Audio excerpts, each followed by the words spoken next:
हे तेच घर आहे जिथे मुलांच्या हसण्या खेळण्याचा आवाज यायचा. आज मात्र घर शांत आहे. हा तोच कप्पा आहे जिथे वह्या पुस्तकं असायची, ही अभ्यासाची जागा. आणि हा तोच किचन ओटा जिथे डब्यांची गडबड असायची. आज मात्र शांत शांत आहे, पण मनात आठवणी मात्र आजही ताज्या आहे. सकाळी गडबड होऊ नये म्हणून या दोरीवर रात्रीच शाळेचे ड्रेस वगैरे काढून ठेवलेले असायचे. आज ती रिकामी आहे. गावाकडचं हे मंदिर तेच आहे, ज्या ओठ्यासमोर बसून ते मित्रमैत्रिणीबरोबर गप्पा मारायचे. ही तीच विहीर आहे जिथे ते लपंडाव खेळताना लपायचे.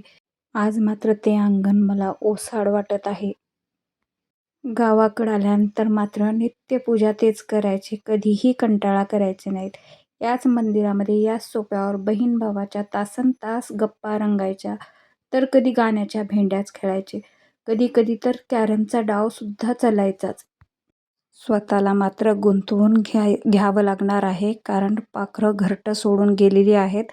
आठवणी मात्र कायम आहेत.